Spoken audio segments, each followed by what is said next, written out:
कहानी की शुरुआत होती है माइक टायसन नाम के एक जवान लड़के से जो दुनिया का सबसे बेहतरीन बॉक्सर बनना चाहता था, लेकिन अपने बचपन में वो गलत संगत में पड़ गया था। एक दिन उन लड़कों ने माइक को बंदूक के सहारे कुछ दूसरे लड़कों को बुरी तरह डराने को कहा। छोटे माइक ने भी उनकी बात मानकर उन लड़कों पर गोली चला दी, पर खुशकिस्मती से किसी को लगी नहीं। फिर ऐन वक्त पर वो बदमाश लड़के उसे धोखा देकर भाग गए, इसलिए माइक को भी वहाँ से फरार होना पड़ा। इसी तरह माइक की गुंडागर्दी लगातार बढ़ती रही और 13 साल की उम्र तक तो वो 38 बार गिरफ्तार हो चुका था। आखिरकार उसे बच्चों की जेल में डाल दिया गया और यहीं से उसके बॉक्सिंग के सफर की शुरुआत हुई। बॉबी स्टुअर्ट नाम के एक पुराने बॉक्सर ने माइक की काबिलियत को पहचाना और उसे कई महीने ट्रेनिंग देने के बाद वो माइक को न्यूयॉर्क के कैटस्किल्स बॉक्सिंग क्लब में ले आया। वहाँ माइक की मुलाकात कस डमैटो नाम के जाने माने ट्रेनर से हुई। इसके बाद माइक को एक मैच में लड़ता देख कस उसकी ताकत और लगन से बहुत खुश हुआ। उसने माइक को खुद ट्रेन करने का फैसला किया और उसे अपने घर ले आया। लेकिन उसके आने से कस की पत्नी कमील ज्यादा खुश नहीं थी, क्योंकि कस पहले ही वहाँ कई लड़कों को ट्रेनिंग देता था और अब एक और जिम्मेदारी के लिए वो तैयार नहीं थे।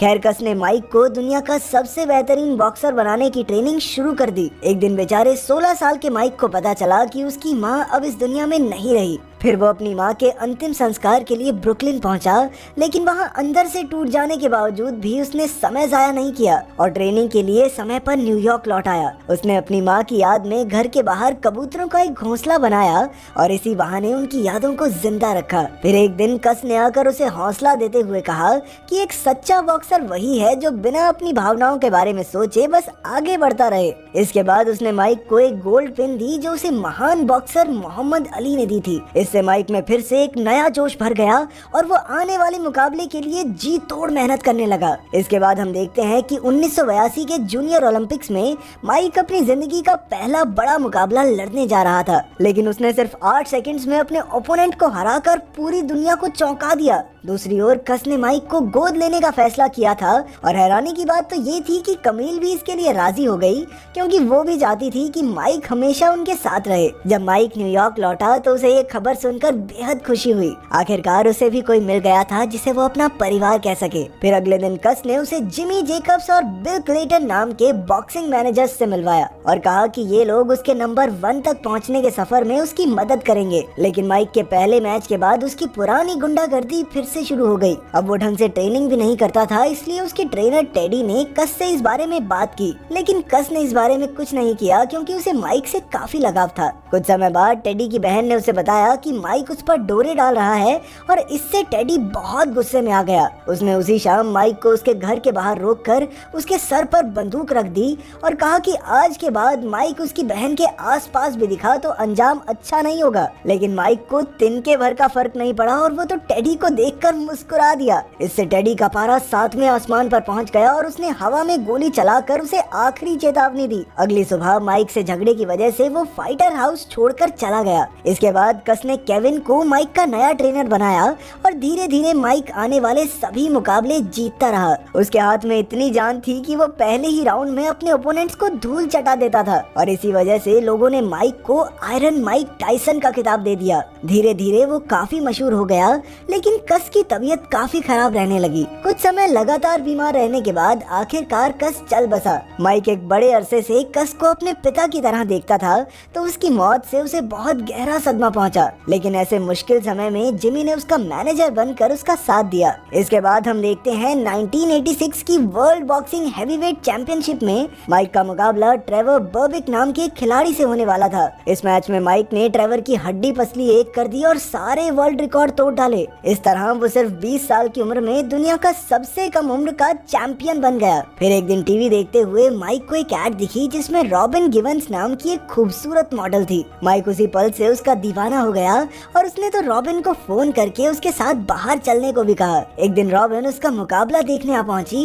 लेकिन माइक बहुत बुरी तरह लड़ रहा था क्योंकि उसके सपनों की रानी के वहाँ होने से उसका ध्यान बार बार भटक रहा था। लड़की का चक्कर बाबू भैया, लड़की का चक्कर। जब केविन ने ये देखा तो उसने माइक से कहा, बेटा देख ऐसे खेलेगा तो मैच तो हारेगा ही और इसके सामने बेइज्जती होगी अलग। तो थोड़ा ध्यान दे ले। इसके बाद तो माइक ने जबरदस्त तरीके से सामने वाले खिलाड़ी को हराकर मैच जीत लिया। मैच के बाद माइक और रॉबिन लिमोजीन में बैठकर घर के लिए निकल गए और इसी तरह दोनों में करीबी बढ़ने लगी। अगर मेरे पास लिमोजीन हो तो करीबी तो मैं भी बढ़ा लूं, ज्यादा मुश्किल काम नहीं है। खैर जल्द ही उन्होंने अपने प्यार का इजहार पूरी दुनिया के सामने कर दिया। इसके 1 साल बाद माइक ने रॉबिन से शादी कर ली क्योंकि वो 3 महीने से प्रेग्नेंट थी। लेकिन माइक की ये खुशी ज्यादा देर तक नहीं टिकी। जल्द ही उसे खबर मिली कि जिमी की कैंसर की वजह से मौत हो गई है। इससे माइक को फिर से काफी गहरा सदमा लगा क्योंकि उसने एक बार फिर से अपने करीबी इंसान को खो दिया था। जब वो जिमी के अंतिम संस्कार पर पहुंचा तो उसकी मुलाकात डोनाल्ड डॉन किंग नाम के एक बॉक्सिंग प्रमोटर से हुई। वो माइक के लिए काफी बड़ी रकम का ऑफर लेकर आया था जो कि कोई भी बॉक्सर शायद मना नहीं कर पाता, लेकिन माइक ने तो उसे साफ मना कर दिया। इसके बदले उसने डोनाल्ड को अपना फाइट प्रमोटर बना लिया, जिससे बिल और डोनाल्ड में माइक को लेकर काफी झगड़ा हुआ। बिल जिमी के साथ उसका मैनेजर हुआ करता था, लेकिन अब माइक के इस फैसले ने सब कुछ बदल कर रख दिया। उधर रॉबिन ने भी आग में घी डालते हुए बिल और डोनाल्ड पर माइक को पैसों के लिए इस्तेमाल करने का इल्जाम लगाया। इसके कुछ महीने बाद रॉबिन को मिसकैरेज हो गया, जिससे माइक की दिमागी हालत पर काफी बुरा असर हुआ। अपने अजन्मे बच्चे को खोने के बाद उसने ट्रेनिंग करना लगभग बंद ही कर दिया। जब वो कई दिनों बाद बॉक्सिंग क्लब में आया तो केविन ने उसे उसकी लापरवाही के लिए बहुत डांटा, लेकिन माइक को किसी भी बात से कोई फर्क नहीं पड़ा और वो कड़ी मेहनत से ट्रेनिंग में जुट गया। उसके ऐसे बर्ताव से तंग आकर केविन ने भी कह दिया कि रॉबिन तो प्रेग्नेंट ही नहीं थी, इसलिए माइक को ऐसे दुखी होने की कोई जरूरत नहीं है। फिर हमें पता चलता है कि असल में रॉबिन ने प्रेग्नेंट होने का नाटक किया था ताकि वो माइक से शादी कर सके। ये खबर हर जगह आग की तरह फैल चुकी थी, लेकिन इसे केविन के मुंह से सुनकर माइक आग बबूला हो गया। फिर उसने 2 ट्रेनर्स को बुलाया और उनसे मुकाबला करके अपना गुस्सा निकालने लगा। इसके बाद हम देखते हैं कि 1988 की उस रात को माइक की जिंदगी का सबसे बड़ा मुकाबला माइकल स्पिंक्स के खिलाफ होने जा रहा था। लेकिन मैच शुरू होने से पहले ही बिल को पता चला कि माइक ने उसे काम से निकालकर डोनाल्ड को अपना नया मैनेजर रख लिया है। फिर मैच में हमेशा की तरह माइक की जीत हुई और सारी जनता उसकी दीवानी हो गई। इसके बाद खबर आई कि माइक ने केविन से भी नाता तोड़कर डोनाल्ड के ट्रेनर्स के साथ ट्रेनिंग करने का फैसला किया था। फिर एक दिन माइक और रॉबिन एक टीवी चैनल को इंटरव्यू दे रहे थे, जहां रॉबिन कहने लगी कि माइक के साथ उसकी जिंदगी नर्क से भी बदतर है। और तो और उसने कहा कि माइक की बिगड़ती दिमागी हालत की वजह से उसने माइक से अलग होने का फैसला कर लिया है। बेचारा माइक वहाँ बैठा चुपचाप सुनता रहा और उसकी पत्नी पूरी दुनिया के सामने उसकी बेइज्जती करती रही। उधर डोनाल्ड, केविन और बाकी लोगों ने जब ये इंटरव्यू देखा तो उनके तो होश ही उड़ गए। इसी इंटरव्यू की वजह से माइक और रॉबिन के बीच झगड़े इतने बढ़ गए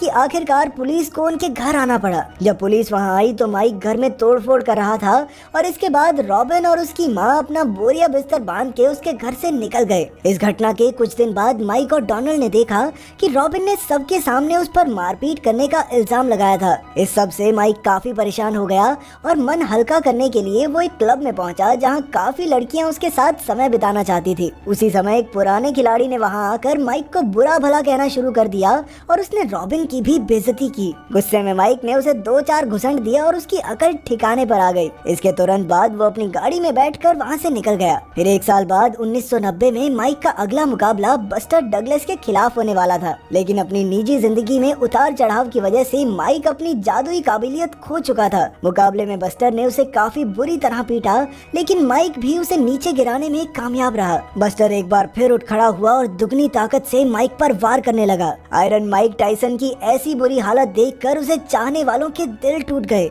बदकिस्मती से 10वें राउंड में बस्टर ने माइक को चारों खाने चित कर दिया और इसी तरह माइक अपनी जिंदगी का पहला मैच हार चुका था। अब उससे हैवीवेट चैंपियनशिप का खिताब भी छिन गया, जिससे माइक को काफी बड़ा धक्का लगा। आखिरकार वो न्यूयॉर्क लौटकर कमील से मिलने गया और उन दोनों ने पुराने दिनों को याद करके कस के बारे में काफी बातें की। फिर 1 साल बाद माइक और उसके दोस्त इंडियानापोलिस में होने वाले मिस ब्लैक अमेरिका पेजेंट में पहुंचे। वहाँ उनकी मुलाकात उसमें भाग लेने वाली लड़कियों से हुई और तभी माइक को डिजायर वॉशिंगटन नाम की लड़की पहली नजर में ही पसंद आ गई। उसने उसी रात डिजायर के हॉस्टल में फोन करके उससे बात की। डिजायर भी शर्माते हुए उससे बातें करने लगी, जबकि उसकी सारी सहेलियां बिल्कुल हैरान परेशान थी। आखिरकार माइक ने डिजायर को अपने साथ बाहर चलने के लिए मना लिया और कुछ ही देर बाद माइक उसे अपनी लिमोजीन में लेने आया। माइक ने कहा कि उसे अपने बॉडीगार्ड को साथ ले जाना होगा, लेकिन वो डिजायर को सीधा अपने कमरे में ले गया। इसके बाद खुलासा होता है कि 1991 में माइक पर 18 साल की डिजायर के साथ बलात्कार करने का केस दर्ज हुआ और बाद में उसे दोषी पाए जाने पर 6 साल की सजा भी हुई। वहीं मौके का फायदा उठाते हुए केविन ने भी उस पर धोखाधड़ी का केस कर दिया था। आखिरकार जब 25 मार्च 1995 को माइक जेल से रिहा हुआ तो उसने तुरंत बॉक्सिंग फिर से शुरू करने का ऐलान कर दिया और जल्द ही बॉक्सिंग की दुनिया में उसके नाम का सितारा एक बार फिर से चमक